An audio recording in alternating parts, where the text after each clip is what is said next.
I'm Travers Macklin. We're here at the state capitol, joined by a very special guest, somebody that really needs no introduction across the state of Louisiana, the governor, Jeff Landry. First off, thanks for sitting down and talking with us. Well, thank you for coming in and visiting. Look forward to visiting with you and all those that are watching. Yeah, look, it's a big deal for Southeast Louisiana and the rest of the state. Let me just ask this question just to get it out the way. Are you ready for this? What's going to happen when you become the 57th governor of Louisiana? We're going to get to work because we got a lot to do.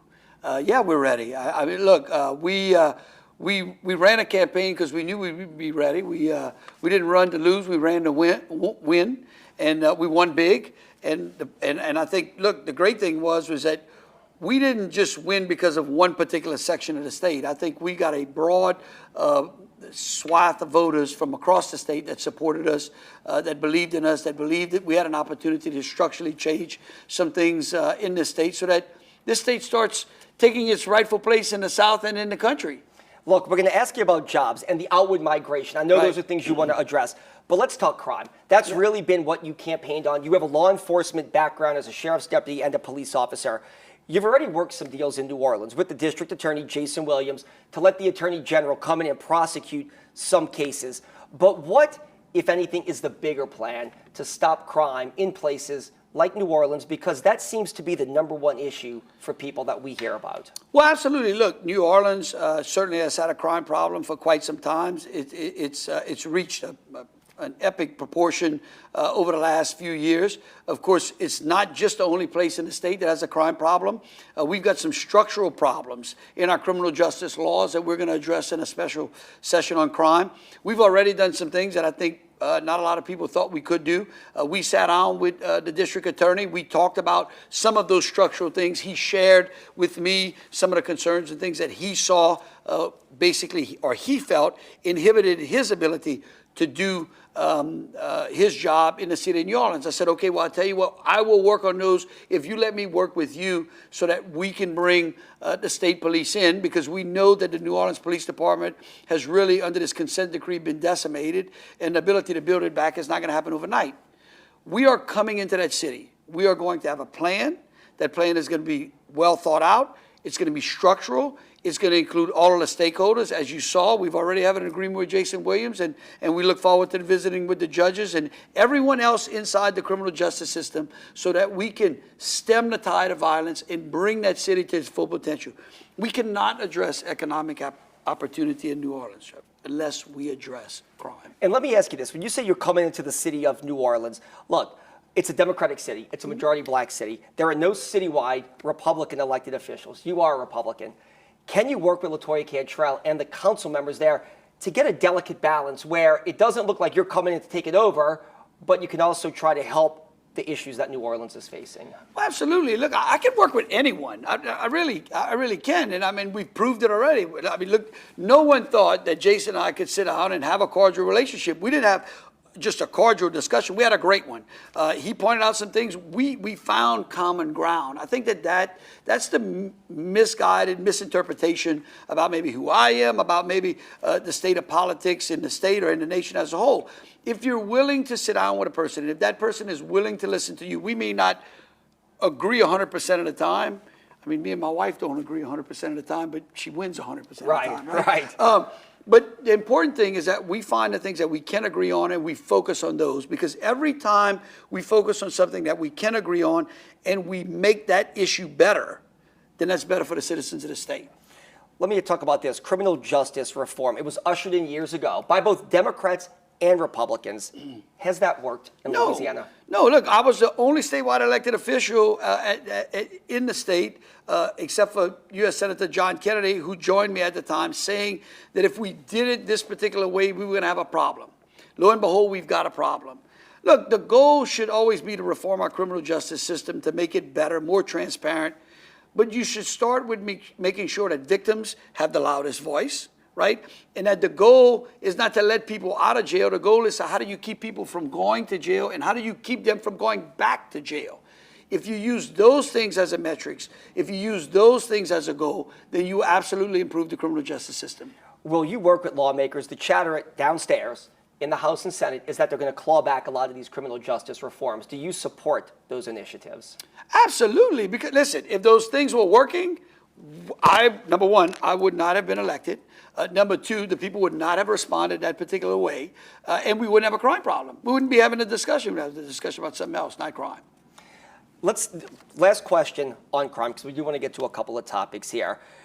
Crime is down right now in the city of New Orleans, but people just don't feel safe. They get frustrated when they hear a lot of Look, I know. The numbers are slightly down. How about that? Okay, Well, okay, that's like saying, listen, this is what it's like saying. It's like saying, you know, Jeff, I'm on this unbelievable diet. I gained 10 pounds. I said, well, Trevor, you gained 10 pounds, but you're on a diet. I said, yeah, but if I wouldn't have been on a diet, I'd have gained 20. That doesn't work. Look, and the question is crime actually a little bit down in the city of New Orleans, or the reports being there and done? Look, I think we should have an audit. I think people have lost so much faith in the system in the city of New Orleans, I don't know that they're reporting the crime. Just not calling police when something happens. Well, right. All right. I mean, again, those are things that I believe. But here's what I do know. I do know that the level of violence and the level of crime in the city of New Orleans is unacceptable. If you're telling me it's down, it's still not acceptable. All right. Let me ask you this. You wrote an opinion to a local paper. I actually read it. I'm going to read Just your one? quote. I know. It was well written. It said, although we have a diverse state and many differences, most Louisianians want the same thing: a good job, a great education for their kids, and they want a safe place to live. Then you continue to say, now begins a new chapter for Louisiana, one where promises are kept and our government truly serves the people of Louisiana. Are you going to be a governor for everybody in Louisiana? Because look, campaign rhetoric gets divisive. There are a lot of people watching this right now who say, look, I just don't think Jeff Landry represents me. Can you promise to be a governor for all the people of Louisiana? Absolutely. Look, I think that the campaign that we ran, I think that the reason we won and shocked a lot of people is that when you think about it, we didn't run a divisive campaign. We ran a campaign that everyone in the state, regardless of their party affiliation or their ideology, believed in. I don't think there are not many people in the state that don't believe we have a crime problem. Everyone believes we have one. Everyone believes that our education is in dismal condition. I mean, we see the statistics out there. We know what the economic condition of the state is because we see it because of the people that are leaving the state rather than coming to the state. Look, just this week there was a great report put out on the top 5 states. The top 5 states that have seen astronomical population growth, that have increased their congressional numbers because the more people move in, the more seats they get in Congress. Those 5, all in the South. Right. Right? Texas, Florida, South Carolina. Tennessee.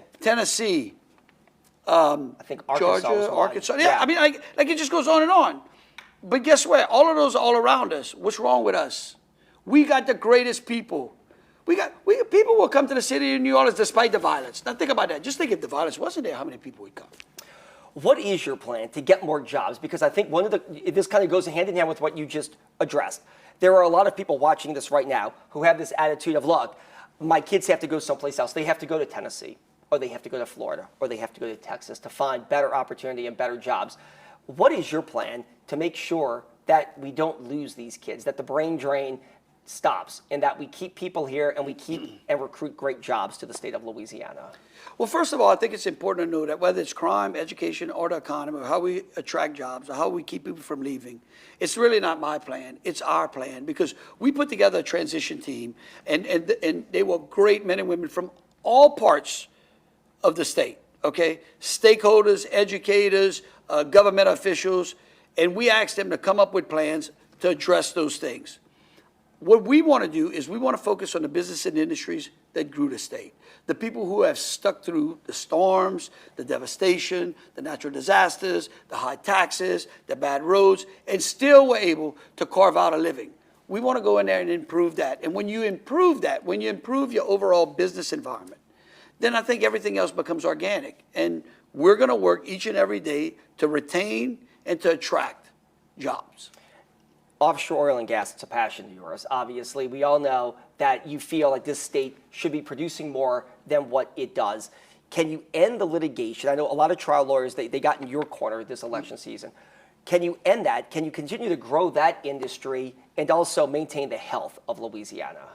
Absolutely. Look, we've been saying all along, 8 years ago when this whole thing started, I would remind everyone that because of our leadership, we went in there and the number of lawsuits across the coast has not grown by one over the last 8 years. Why? Because I went in there, I spoke to the industry, I spoke to local governments, and I spoke to the lawyers, the plaintiffs, the lawyers who were representing the plaintiffs.